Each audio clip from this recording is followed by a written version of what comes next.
Welcome to Melt University's 2020 summer program. This year, our virtual intern program will help you build your brand, inform you on a variety of career paths, and introduce you to top executives in sports and marketing.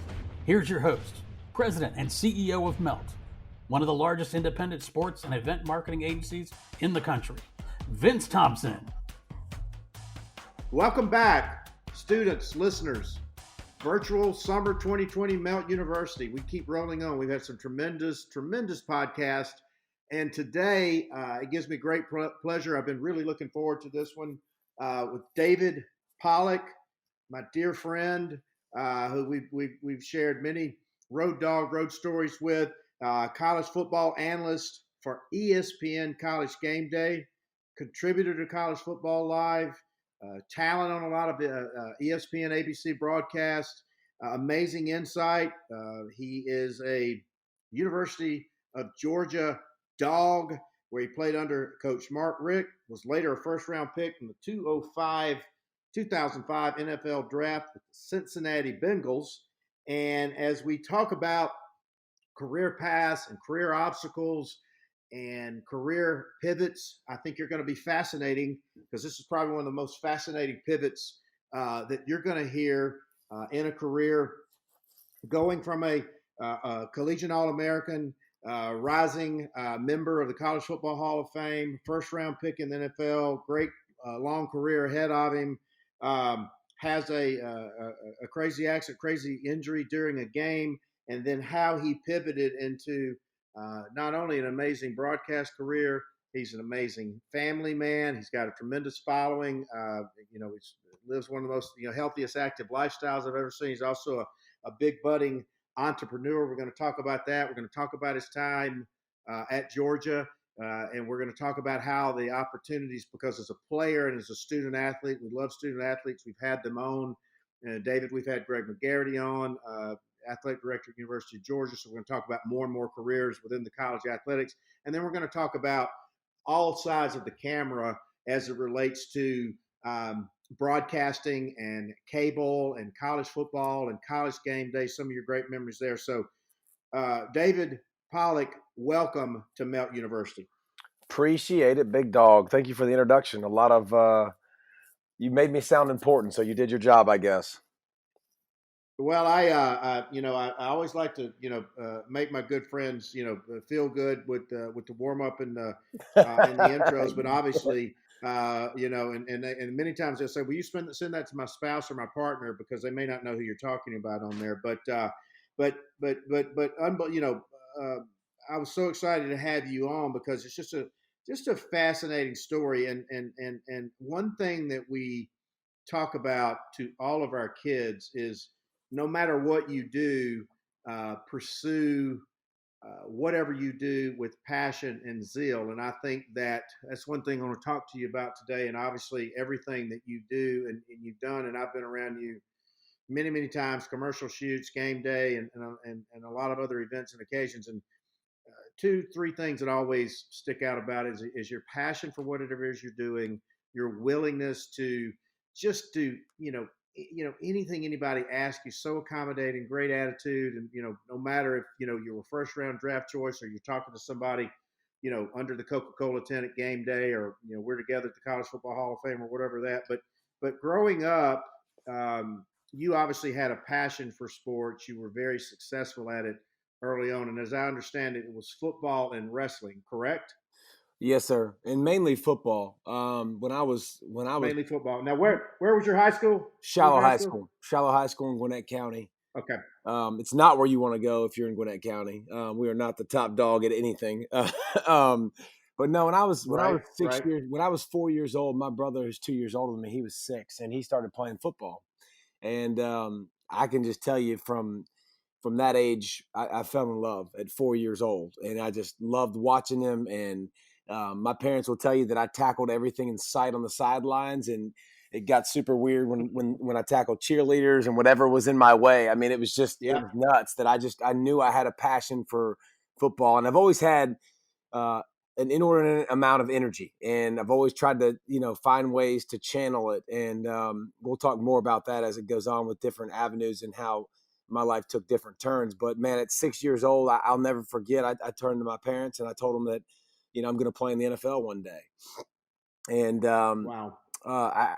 as I grew in my journey in football, there was a lot more of that. I'm going to play in the NFL, and I told anybody who would listen, and I got a ton of those, that's cute, patch on the head type deals, and everybody wants to do that, and I was like, well, I'm going to do it, so I don't really care what you think, but I just knew that I had a lot of passion for it and love for it, and the introduction part you talked about was, one thing that we talk about in the Pollack household a lot, and one thing that all of my youth league sports teams that I coach, whether it be basketball, softball, or football, I always yell to the kids, what do you control? And they always say attitude and effort. And that's it. That's all you control. You control your attitude, how you're going to come every single day. You control your mindset of that attitude. And if it's going to be positive, it's going to be negative, because there will be something today that happens in your day that you choose to empower it and say, that's going to ruin my day, or it's not. And that's a choice every single day. So we talk about attitude, and then we talk about effort, man. It doesn't matter what you do. No matter what you do, attack. No matter what you do, chase after, go after, try to be the best, try to kill it, give everything you got. And then you can always live with the results. And so, that's something that's always been important to me. And, when I started football at a young age at 6, and I put a lot of attitude into it, and I put a lot of effort into it. And it's something that I knew as I got older, once I got into high school, that it would possibly come true to play in college. And then when I got to college, possibly come true to play in the NFL. And but I knew I loved it when I was 4. Well, I tell you, and to our students, to our listeners, like, if you can't hear the passion and the energy and the zeal in David's voice, then you need to adjust your volumes of this thing. But I really do like that saying, what are the things that you can control? And by the way, David, those don't even cost you anything. Attitude Nope. and effort don't cost anybody anything. So to And your by the point, way, no and matter if you're going to you also pursue didn't the have to goal, you didn't have to have anything God given to you. That's not something that, right? oh, I'm not athletic enough to do that. Oh, I'm not talented enough to do that. Bull crap. You can control whether you're going to come in with a great attitude or when you're going to give it all you got, no matter what it is. So there is no excuse for, Right. there is no excuses built into that. That's for every situation and every outcome. Well, and you just hit on something, because one thing we talk to our students a lot about, and obviously, with COVID-19, the world of sports and the world of jobs and live events and all that, it's going to be really, really crazy out there. So one thing that's going to help these kids stand out, whether they're completing their education or whether they're out there looking for that first job, is that attitude and the effort. And what we tell our kids is, no matter what it is, professional football player, working in a restaurant or whatever that is, be the absolute best that you can be at that, and opportunities will unveil themselves in uncommon ways. I mean, that's happened to you, right? Oh, absolutely. I think that when you look at opportunities and when you look at goals, I think we all have to have goals and dreams and ambitions of what we want to become. Perfect example. Um, I got that look when I was 8. I got that look when I was 10. I got that look when I was 12 of people being like, doubting your goals, doubting your dreams. That's going to happen. Y'all know good and well this world is full of plenty of haters. I mean, that's going to be at every turn. On your social media, you're going to find plenty of that. I'll never forget. I sat down with my agent, my TV agent, after my football career was over, and he goes, "What would you like to do?" He goes, "What would be the dream scenario?" I said, "I'd like to be on College Gameday." And he was like, "Ha, okay, well, all right. Let's start a little smaller. Wow. Everybody wants to be on College Gameday." I was like, "Yeah, I know, but that's what I want to do." Well, I didn't go on College Gameday the next year. I was on ESPNU from 12 to 2 a.m. doing college football recaps. My mama didn't even Wow. watch, so I know nobody else watched. I mean, if mama ain't staying up, ain't nobody staying up. Right. But and then I had to learn how to succeed, how to fail, how to formulate ideas. I looked in the mirror and how I hold a microphone and how I wanted to make points and all this stuff. And I think you learn a multitude of ways, and everybody learns differently. But when you're wanting to be great at something and you're wanting to go to the next level, I'm a firm believer. Watch what the people that are successful do. Watch them. So I could turn on College Game Day and watch Kirk Herbstreit. What makes him great? What do I like about what he says, what he does? What do I not like about other people? I get a ton of crap from Georgia folks all the time about, well, you're such a hater on Georgia. Why don't you just be a homer and pick Georgia? I said, when I started out in this TV business, I remember watching Lou Holtz. And I remember every time one of his old teams came on, South Carolina, Arkansas, Notre Dame, I tuned out whatever he said because I knew what was coming. It was a homer. He was going to pick those teams, whether they were playing It used to make me insane. It drove me insane too. So you know what I said? I said, you know what? I won't do that when I become a commentator. I'm good. I'm not. That's not something I want to do. I don't want people to look at it and turn me off and not listen to me. I want to have credibility with every topic. Again, I watched and I learned, and then I practiced, and I failed and I succeeded, and just. I mean, I think it's everybody looks what they want to get to, but I came from an NFL background where I'm making millions of dollars a year as a first-round draft pick. My first year, Vince, on TV, my first year, the whole year, I made $12,000. I made $1,000 a month. Bro, wow. It would be so easy to look at that and be so discouraged and go, God, I quit, man. But I literally was like, you know what? You're a freshman in college, bro. You got to prove it. You got to earn it. It's not going to be given to you. You got to put your head down and grind and say, if that's where I'm going to be, it's going to come. But I got to put in the work now. I got to put in the time now and make sure I'm doing everything I can to be successful to make that dream come true. Now, and you brought up a really good point. I want to address this, what we call the haters, because two or three things. If you're out there, and what I call being in the arena, the dust all over you and the blood spattered all over you, people are going to take shots at you. And there's two things, David, I want you to really talk about this because I'm stressing this to our students this summer. Other people's opinion of Vince Thompson or David Pollack are none of my business. In other words, I don't care what they think, because if you're out there and you're making waves, you're going to make some people uncomfortable. And the other thing I want these kids to learn early on is not to take any of it personal. Stay focused, keep your head down, keep grinding. You don't drive the car through the rearview mirror, you drive it through the windshield. No. Would you say that applies particularly for everything we're all doing now, which is scrutinized 24/7 on social media? No doubt. And I would even say it a little bit differently. Some people don't like rich people. Some people don't like poor people. Some people don't like happy people. Some people don't like sad people. Some people don't like high energy people. Some people don't like low energy people. So be you. Be the best version of you can be. You can't, if you walk through this world and you please everybody, you're fake. You aren't real. That is impossible to do unless you just want to be a chameleon and exhaust yourself throughout the whole process of life, man. Be the best version of you can be. You're going to have critics. You're going to have supporters. You're going to find there's going to be people on both sides, but you can't worry about that stuff. You can't live your life that way. You can't live your life with likes and dislikes. And listen, I work with people that would blow your dadgum mind. And I'm not going to name names, but I work with one buddy that's one of the most popular people on the planet. I mean, literally everybody knows who he is. And when somebody writes in his Twitter mentions something negative, his whole mood and his whole day is ruined.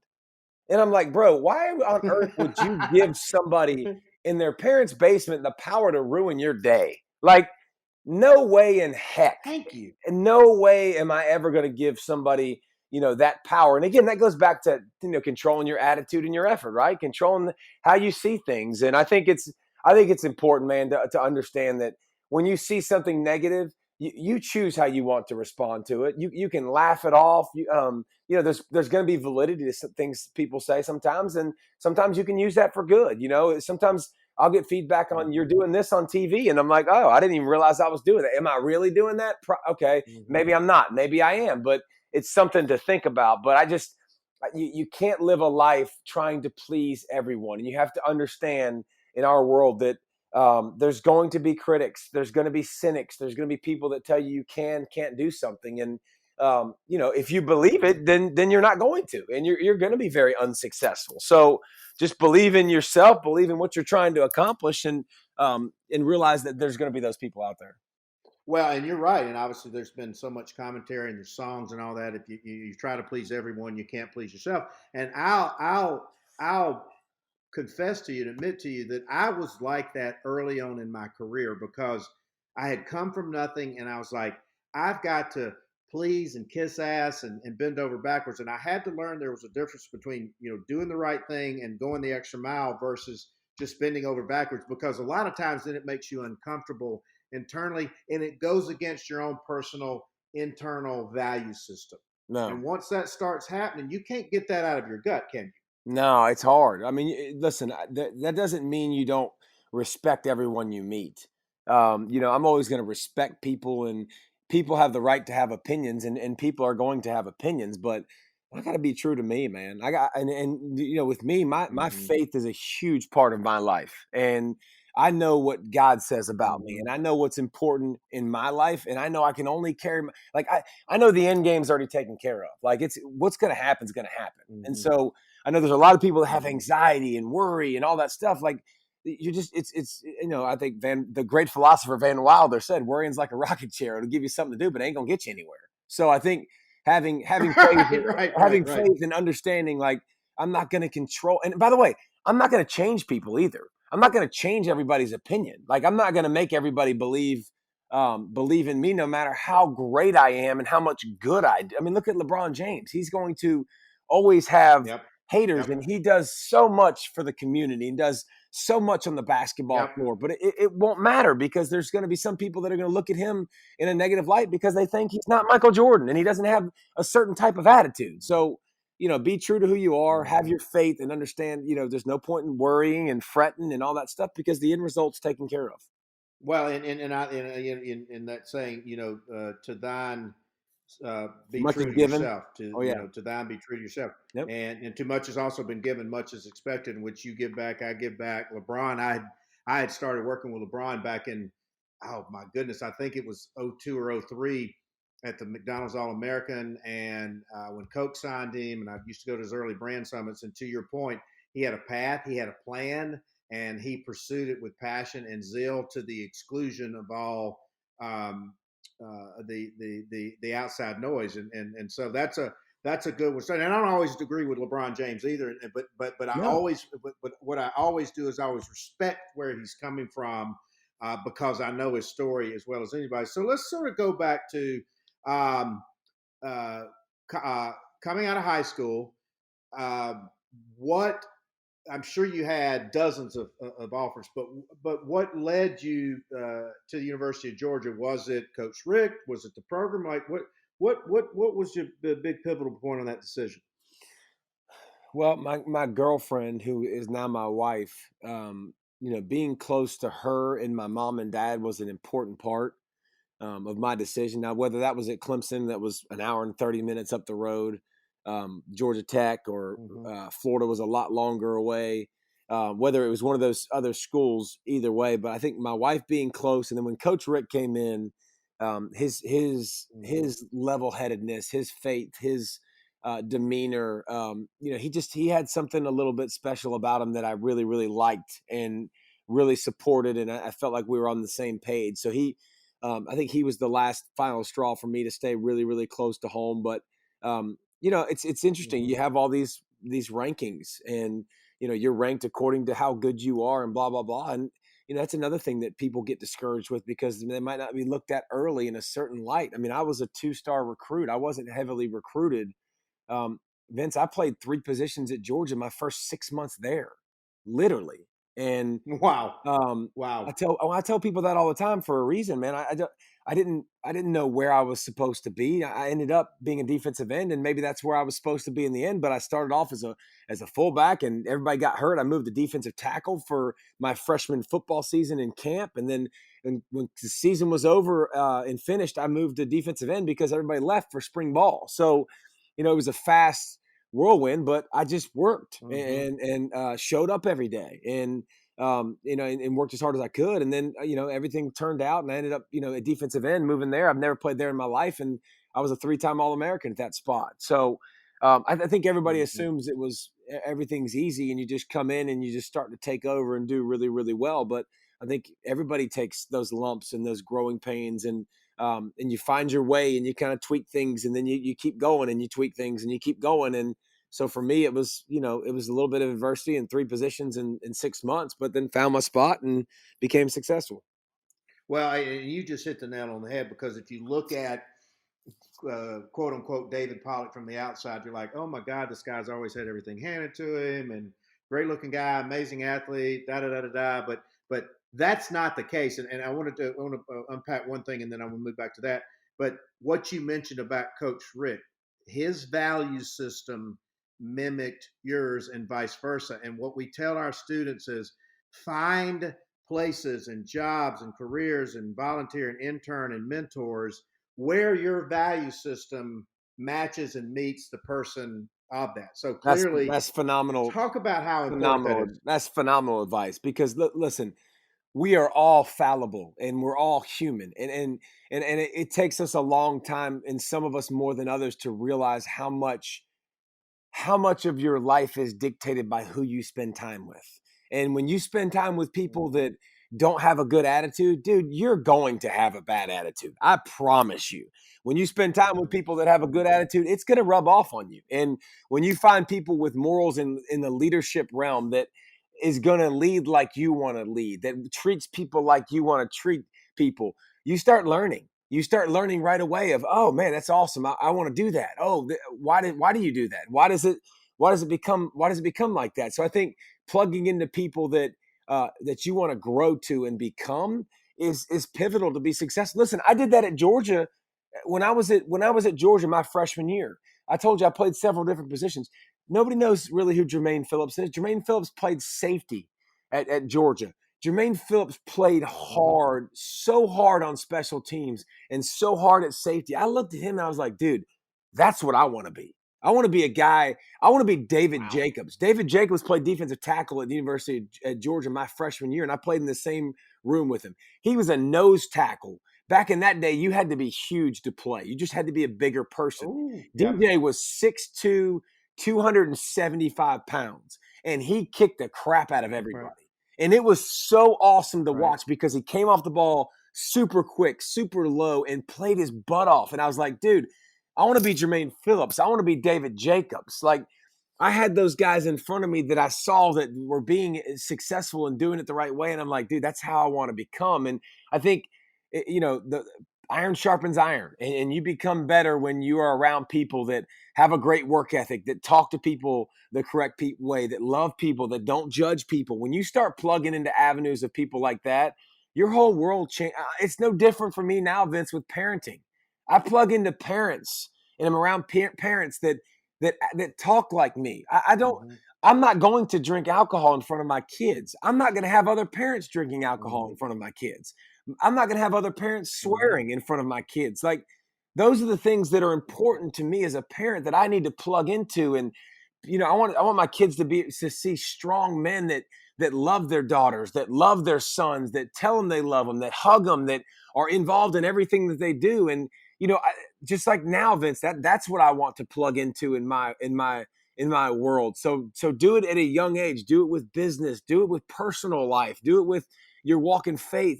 Everything you do, plug into people around you that have your best interest and that get you where you want to go.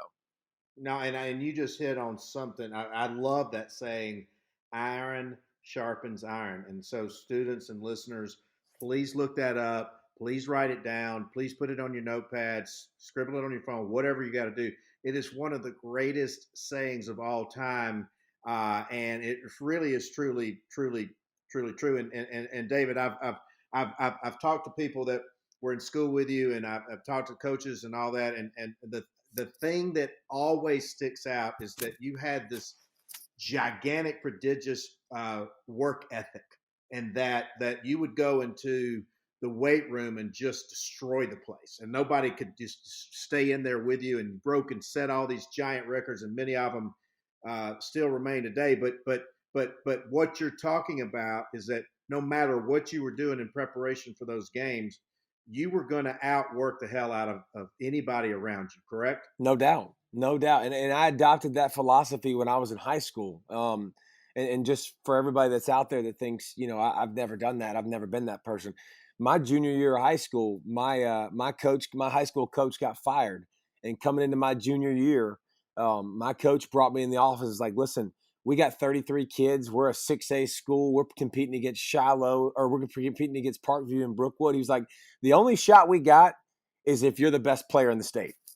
And if you play hard every single snap and affect the game every single I was a running back. I played defensive tackle. I played defensive end. I was our kicker. I was our punter. I had to play a lot of everything. And he showed me some tape and he was like, dude, this isn't good enough. Like, the ball goes away and you're not hustling. And right then I was like, dude, okay. Wow. And so my practice habits became hellacious. I mean, I started flying to the football in practice like a bat out of Hades and running past the ball. And then in the weight room, I started getting super strong and pushing myself. And I'll be honest, Vince, I train with a bunch of people now. I train with professional athletes now for basketball, for football, for baseball. And I'm 38 years old. I'm not young anymore, but I'll work the piss out of all those dudes. And I will take myself in, and I tell my buddy this, Ish, he plays overseas in basketball. And I tell him this all the time. I said, Ish, here's the difference between me and you. I'll take myself in the deep waters and I know I'll make it out. You won't take yourself in the deep waters. Right. You go in, I'm going to take you in the deep waters, Ish, because you're going to drown. I'm going to live. You're going to drown. And you got to be willing to take and I was always willing to practice super hard so I knew the games would be easier. I was willing to go in a weight room 30 minutes after everybody else was gone and outwork them. I don't have my favorite thing that I can say about my college career is I don't have a single thing that I would have done differently, except I would have done a better job with my school. But I don't have any regrets about working in the weight room, watching tape, making it a job. Like, I did everything that I wanted to do, but it started with a work ethic. It started with being willing. I was comfortable being uncomfortable. I was comfortable pushing myself to the very brink so I could know that I could do that and do it the next day and the next day and the next day. And to be honest, a lot of people aren't willing to do that. Well, you just hit on something I want to go back to. Your high school coach brings you in and what we'll loosely call gives you some constructive criticism. And you could have handled that constructive criticism any way you chose to handle it. You could have slinked off. You could have sold up. You could have gotten a bad attitude. But you chose to say, let me listen to what he's saying, and then I'm going to apply it in a very constructive manner. And that's what we're telling our students, like, hey, be open to constructive criticism and be willing to grow out of that. Talk about that defining moment and why you chose to take it the way you did. I mean, it was right in front of me. Like, I couldn't deny it, Vince. I'm watching it on tape and he's showing it to me. So I knew he was right. But you gotta have people in your corner. Again, when you talk about people in your corner and who you're surrounding yourself with, you gotta have people that are willing to tell you that. I mean, some people aren't willing to tell you that because they're going to hurt your feelings. I mean, my God, you ain't gonna get far with a bunch of people that want to console you all the time in your life. It's hard to get better when you got a bunch of people that are your hype man all the time, and everything you do is the greatest thing since sliced bread. So I think it's important when you have people that can give you constructive criticism. You can take it. And listen, sometimes people are going to be critical of you, and you might be like, listen, I don't do that. Okay, why do you think that? How about you ask a question? Why do you think that? What makes you think that? Like, what have I shown you that does that? Because a lot of times you can get advice from anybody, and anybody can be an influence on, maybe something you're doing to make it a little bit better, but you got to be willing to have those people in your life and the authority figures. And here's the thing. When I showed Coach Allman that I was willing to work and that I was willing to be great, just like your teachers at school, kids, just like Vince, just like your mentors, when you show people that you care and you show people that it's important to you to do good in school, your teachers will help you. Your coaches will help you. Your bosses will help you.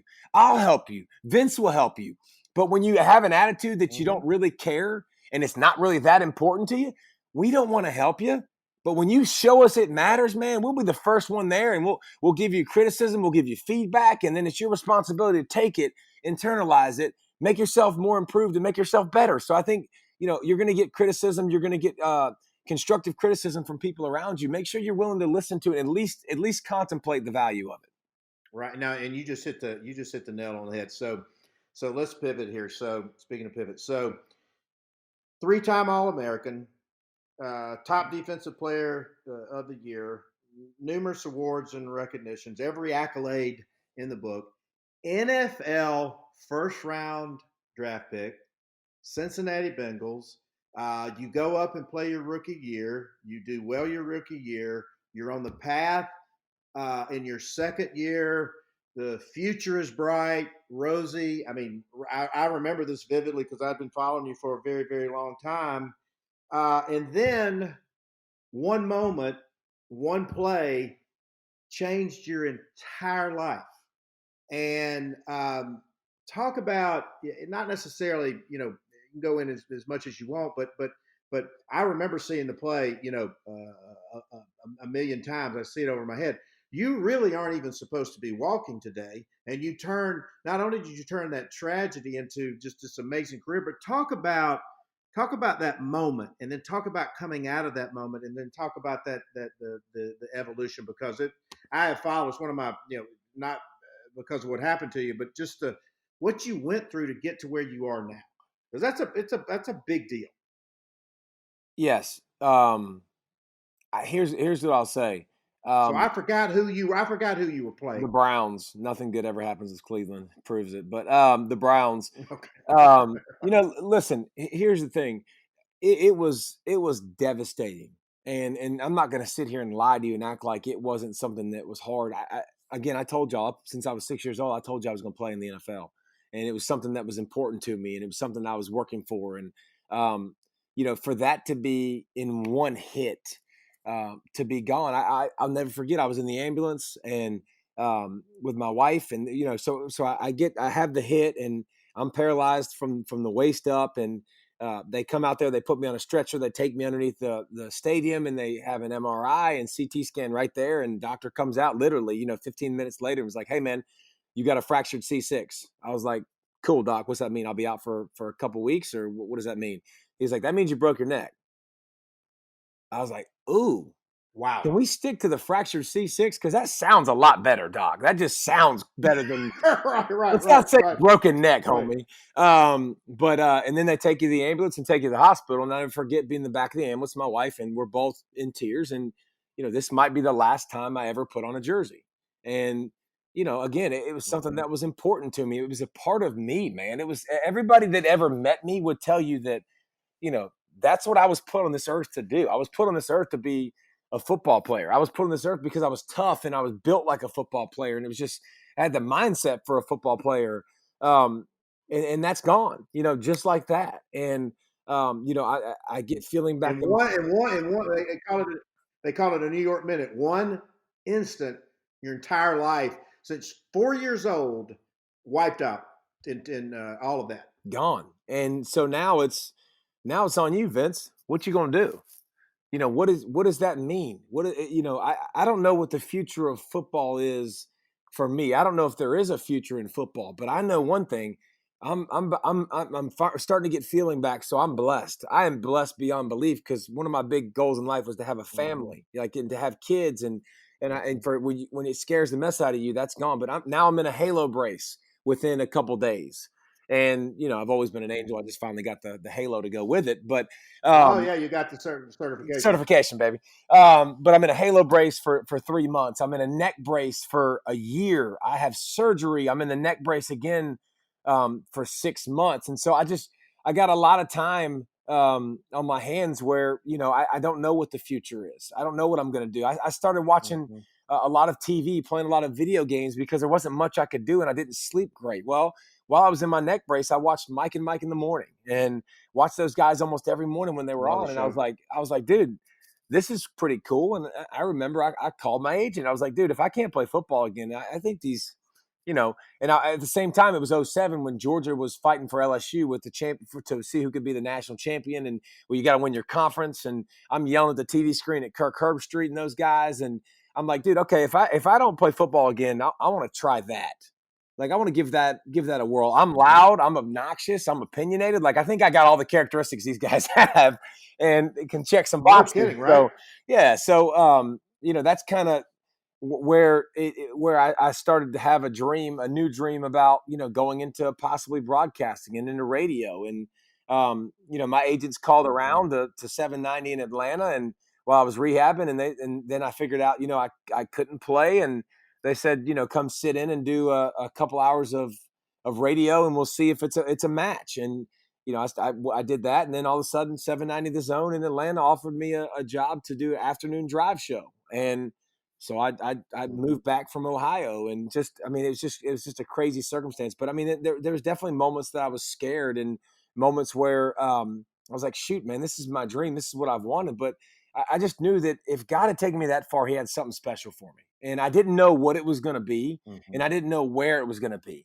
But I knew it was going to be great. And I knew, and again, I told you it took work, and I started at the bottom, and I started on radio, and, started to get opportunities, small opportunities here and there, and do well. But if I didn't have an outlook of, what's next for me, if I was the poor, pitiful me guy, and I looked at myself like, dang, I can't believe that my dream came true and then I lost it. I mean, you probably don't maximize those opportunities, and you don't have an opportunity to take advantage of it. And you never know what you miss when you got your head down pouting.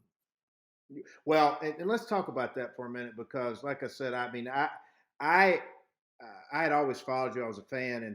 And when that happened, I was personally devastated. And so I know that you must have been like, to your point, like, holy cow, in a second, my entire world, my entire professional world, my entire professional dream completely shattered.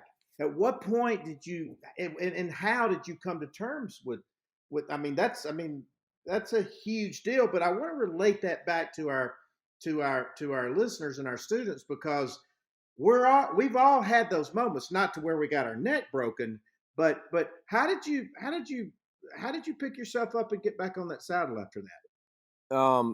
I have a saying.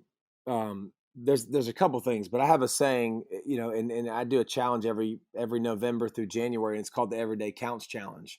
And I got to make every day count. Like, I'm going to make every single day count, no matter where I am. And one thing that I looked at during that time was, yeah, this sucks, dude. This ain't fun. I don't like being in a halo. I don't like not being able to move. I don't like not being an X. There's also a parent down the street that buried their kid today. There's people that are going through a heck of a lot worse than what you're going through. There's a lot of things in this world that is really hard and very difficult. And I could look at my situation and do that and say, this stinks or whatever. And I could also look at theirs and go, man, I wouldn't want that. And so I didn't waste a bunch of time on, my situation and how bad it was. And listen, when I got cleared to work out, Vince, I got cleared to work out, a year and a half later. And when I was in college, I benched 455 pounds. I got cleared to work out. That day, I did 135 pounds twice. And my arms were shaking visibly so bad. Wow. And I literally remember going, oh, my Lord, have mercy. I just benched 135. Like, that's 300 and something pounds less than what I did. You know what I'm going to do? You know what I'm going to do, Vince? I'm going to show up tomorrow, and I'm going to get better. I'm going to show up tomorrow and do a little bit more. I'm going to show up the next day and do a little bit more. I don't care where I'm at right now. I'm going to kill today. I'm going to make sure that today is a great day. I tell my kids this all the time. When I lay my head down on my pillow at night, I'm not getting today back. I'm not going to. It's not coming back. So I'm not going to waste it. I'm not going to give it away. I'm not going to give it away to negative thoughts. I ask my kids all the time too. I say, who can ruin your day? And they say, nobody. That's right. Ain't nobody has the power to ruin your day. Don't give anybody the power to ruin your day. So I think, I developed a mindset of every day counts. I developed a mindset of what can I do today to get better? How can I better myself now? How can I I started writing down 3 goals a day. They might have been small goals. They might have been tiny goals, but 3 goals I knew I could check off to improve. So, that was my thought process. And that's how my mind continued to evolve and continue to compete and continue to have something to plug into and plug on for.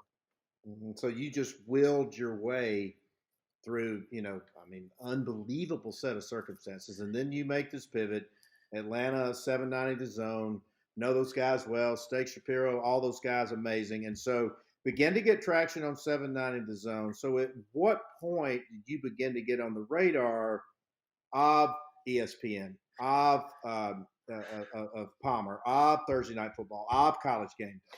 Well, I started to I started to do the radio show, and by the way, sucked badly. Us defensive players are not.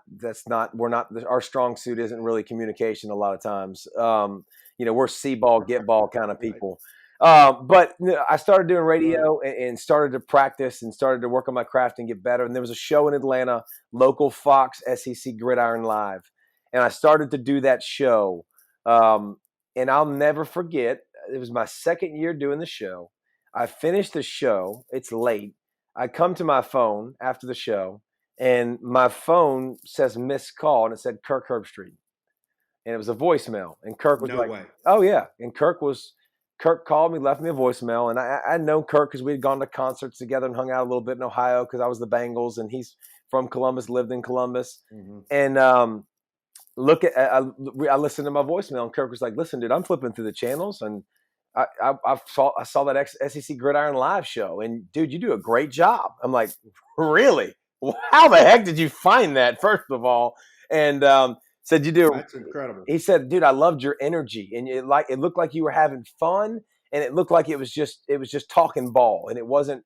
He said, "I loved it." And he said, "I'm going to have some people from ESPN call you. I want to get you on college. I want to get you on, as a guest on Game Day and on some of our shows." And that's how it happened. I mean, that's when it transitioned from there. And then I went and met with the people at ESPNU and sat down with them. I went and met with ESPN people, and I'll never forget. I met with two people. I won't name their names at ESPNU, and dude, the one guy they had already filled their job, I think, and the one guy wanted nothing to do with me. His name was Mike, by the way. I'm not going to tell you his name. And the other guy, Sean, was awesome, and he was asking me questions, and we were having a good conversation back and forth. And I think it was kind of iffy if he was going to hire me, but they ended up giving me, that Saturday night post game wrap up stuff. And listen, I got given a little bit of an opportunity, and I started to just work and started to, grind and started to, do the best that I knew how to do, bring energy to things, because I can always do that. That's something that I think that I've always been able to do since I was little. No matter what if I'm going to do it, I'm going to do it. And my mom was like that too. She's crazy nuts like that. And so I just started to work and then got some more opportunities. And next thing you know, I'm on College Game Day, and now I'm traveling around the world to the best college game in every week, and with all these fans, and it's unbelievable, man. It's just, you sit there and you think about, like, God had a plan and a purpose, and I didn't know what it was. And did we have some heartaches and some things that really sucked along the way? Absolutely. But, if we stay faithful and we keep working, that's, good things will happen. Well, I mean, and like I said, the other common thread is that you just, no matter, you bloomed where you were planted. So no matter what you were doing, local radio, 12 to 2 midnight chef on ESPN2, an SEC gridiron that by divine intervention, Kirk Herbstreit happens to see, and you and Herbie had happened to know one another in Ohio. And it's what I tell these kids is that your path is going to be your path. And we may, we say, hey, life's not linear. Well, we're all living in a period right now where it's certainly not linear. It's like the great American screen machine. But and now College Game Day, the chemistry, having the credibility, being a former player. Herbie's a former player. Desmond's a former player. Coach Corso's a former coach. And then you got Reese trying to sort of keep all the cats herded, shall we say? But, you ain't lying. And I've been able to privileged to work with you for several years through Coca-Cola's sponsorship of Game Day, but it never gets old, and it never gets old to be on those amazing campuses, to feel that energy of the students. And so, what I'm talking to the kids about is that when Game Day comes to a campus, whether it's Athens or Columbus or Auburn or Alabama or wherever it is, there are opportunities for kids to work on that production. And or there are opportunities for kids while you guys are out there setting up or you're doing afternoon broadcasts. But if a student approaches you, what gets your attention? I'm trying to help these kids like, hey, what gets David Pollack's attention in person? What gets his attention on LinkedIn?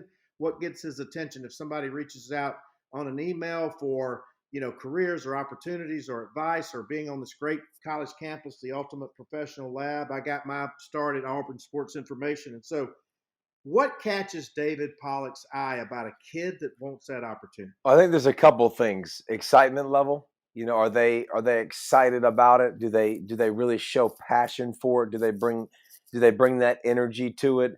I think having manners, eye contact, being able to carry on a conversation and have social skills.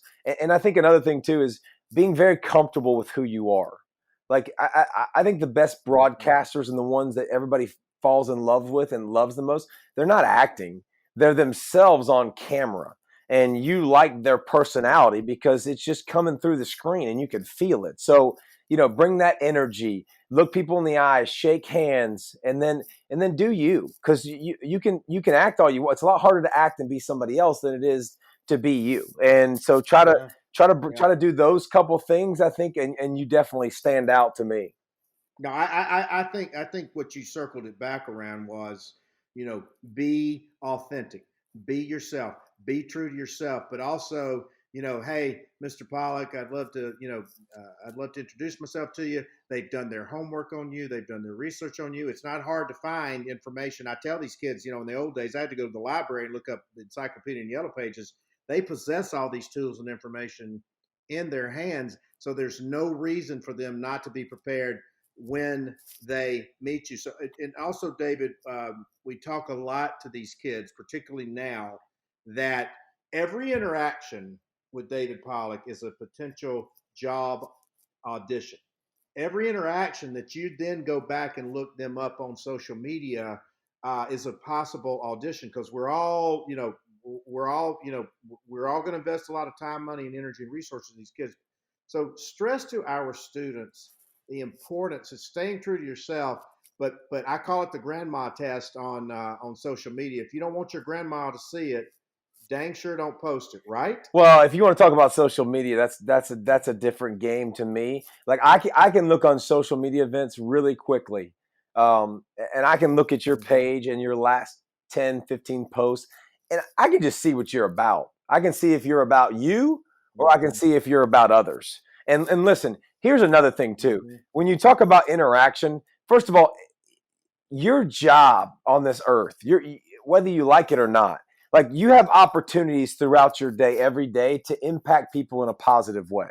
No matter what that is, you don't know what somebody's going through ever. You never know if somebody's hurting so bad that and they're just trying to make it through their day, and they just needed an encouraging word. They just needed a spark, man. They needed to be told, like, dude, that's awesome. They needed something like that. So every opportunity you have, every time you meet somebody, like, don't be about you. Try to get to know people. Try to understand people. Try to pour into people and try to motivate people. Some of the craziest stories I have in my life. I met a guy, Ben, at a golf course one day at a golf tournament, and Ben started talking to me about diet and nutrition. He's like, I know you lost 70 pounds since you've been playing football, and how did you do it? Like, Ben had good energy. Ben, I could tell Ben had some special qualities. He was probably 350, 360 pounds, big dude, but had a big smile. And I like the vibe I got from him. I gave Ben my cell phone. Me and Ben started talking, and we've talked now for the last several years, and we've talked about all kinds of crazy things, from his wife developing, sickness, and my wife developing sickness, and praying for each other. And Ben's lost 120 pounds. And, but if I didn't take an opportunity, but if I didn't take an opportunity and take that moment and live in that moment, not on your phone, not on all that garbage, just live in your moments, find your moments, maximize your moments. But a part of that is social media, because I can just tell really quickly kind of who you are and what you're about by by your last 5, 6, 7, 8 posts. Mm-hmm. Well, and to your point, you could feel that energy, you can feel that vibe, and you just know if there's a connection in there. And so, as a couple things as we wrap up, any favorite moments or times or occurrences on because we all love ESPN College Game Day, but anything that's so far in your career on College Game Day that sticks out to you that's been a other than Coach Corso putting the mascot head on every week, any fun thing that sticks out to you on College Game Day? Well, I think there's always those moments, but I just, to me, always going to the smaller schools have always been something that I really, really Yep. enjoy. The North Dakota States and the James Yep. Madisons of the world, and just finding those spots every year that are super unique and super different, that offer something different because the people are different and the atmosphere is different. So I love those types of feels, those types of shows, but I mean, I love being on a team. And with the number one thing that athletes miss the most, like the number one thing I miss about football, it ain't busting my butt every day, bro. Mm-hmm. Nobody likes working all the daggum time and Mm-hmm. busting your butt and bumping heads with people. But you missed your bros in the locker room, and you missed busting balls, and you missed having Right. fun, and you missed clowning on each other, just all the things that go with it. And that's what's really cool is we got a locker room. We got Coach, the old guy that we can throw jabs at and make fun of, but he's so sweet and so loving. And you got Reese, who you can make fun of, Best. who's like your dad, who keeps, for me, I always call him my dad. He keeps everything organized and tidy. And then you got your older brothers with Kirk and Desmond, and so I think listen, Maria's been an amazing addition for me because she's just Yeah. unbelievable. And I just love her spirit and the way she cares and the way she carries herself. And like, Maria, when she goes to these different campuses, she always has somebody shadowing her and trying to give somebody an opportunity to better themselves and get experience. So I just think all of the stuff right there goes into just making it really, really awesome. Yeah, and Maria is amazing. We've done a few things with her, and she absolutely is amazing. And former student athlete, we love student athletes, and so what I would encourage our listeners to do is when College Game Day comes, when SEC Nation comes, when ACC Network comes, when CBS SEC Sports, Craig Silver, we're going to hear from him in a podcast in a few days. Um, Seek those opportunities out. Go to the site, go to the build out, check with the athletic department, check with the sports information department. This is more accessible and attainable than you may think. So, David, as we wrap today, fascinating session. Any parting words of wisdom, books, podcasts, resources, information, things that you go to that you would recommend for our students and our listeners?